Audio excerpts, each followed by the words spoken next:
Il n'y a pas de pompe, il n'y a rien. Et comme ça, hop, on va faire la prise au point d'air. Et c'est parti. Toute la vallée, Soleil-Chartreux, Marcoussis, Montlhéry, Arpajon, hein, on n'était que des maraîchers. Hein. Et il y avait l'Arpajonais qui passait ici dans les années 1900, qui ramassait tous les légumes pour emmener à Paris, pour les halles, de Paris.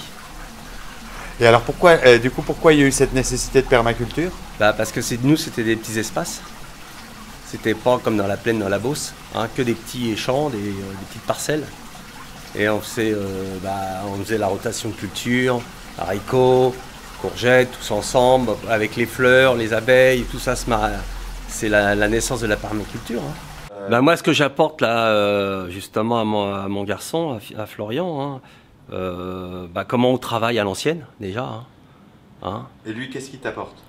Ce qu'il m'apporte, lui, il est en train de déployer justement des sites internet qui me dépassent un petit peu. Bon, la vente par correspondance, les commandes des clients par SMS, ça j'ai pas connu. Hein. Et sur internet, c'est pareil, hein, la communication. Hein. C'est plus qu'un métier, nous. Hein. C'est une passion d'abord au départ. Hein. On peut pas appeler un métier. Hein. Faut être passionné déjà. Hein. Ouais. Faut être passionné.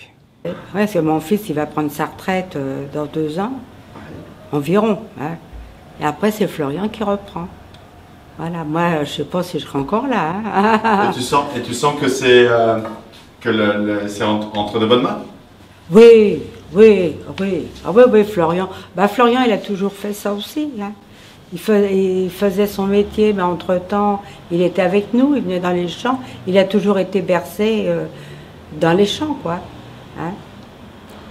Et je voulais te demander, parce que je ne t'ai pas vu au marché, mais de temps en temps tu vas au marché champ. Oui, mais j'y vais plus. Ouais. Et du coup, c'est quand même le moment, c'est un moment assez fort, ce moment. Oui, mais moi je prépare, moi là. Oui. Parce que c'est pas rien hein, d'emmener tout ça au marché. Alors, donc il y a une préparation avant à faire. Et c'est toi qui fais cette C'est moi qui l'ai fait. J'en fais pas mal, je fais pas tout. Hein. J'arrive. Tu assaisonnes, tu rajoutes des herbes si tu veux. Ouais, c'est bon, tu fais bien. Merci, bonne journée. Bonne semaine, bonne cuisine, monsieur. Hein. C'est 1,20 €, je vous mets un petit papier. Et oui, je suis vraiment un enfant de Sceaux. J'ai vraiment fait tout ici. Mes premières conneries, mes premières cabanes, et puis mes premiers boulots pour aider la famille, pour aider mes grands-parents au départ, et puis après pour aider mon père. Et puis maintenant, voilà, on travaille ensemble. Mon père est bientôt à la retraite. Et puis, voilà, moi je suis plus qu'opérationnel pour continuer et faire perdurer ce savoir-faire, quoi. Le but de la permaculture, c'est d'avoir une culture permanente, tu vois, ça vient de là. C'est-à-dire de recréer un écosystème le plus naturel possible, quoi. Nous, en tant que maraîchers, on fait juste... on entretient cet écosystème-là, tu vois, et on se sert, mais on laisse la nature faire. Les pollinisateurs, tout ça, ils font leur job en fait. Nous, on est juste le dernier maillon. Hein. Il faut rester hyper humble par rapport à ça. Tout ce qu'on nous donne, c'est grâce à la terre, quoi. Le composer, c'est créer un équilibre. Et tu vois, la nature et le maraîchage, c'est ça en fait. C'est d'essayer de faire avec la nature et puis de respecter l'équilibre aussi, tu vois, de cet écosystème-là. Et en principe, ça fonctionne bien. Donc on pourrait dire que tu es un compositeur. Ouais.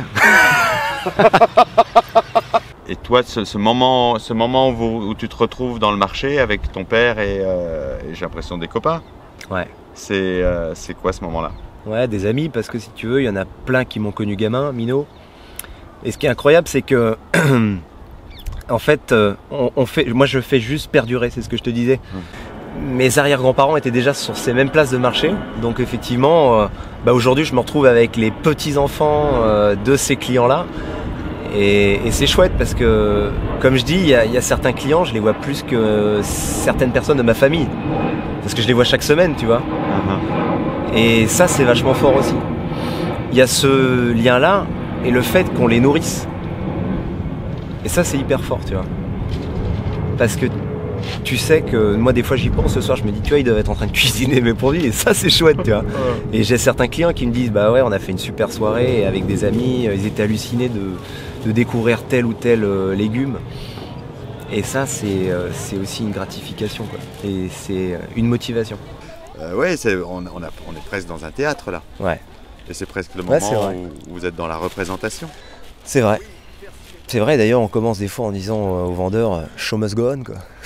Tu vois. On a pris un bon casse-dalle, et puis maintenant on attaque, quoi. Non, on n'en a pas de basilic. La saison est finie, madame. Je vous en prie. Ouais, je vous le mets dedans.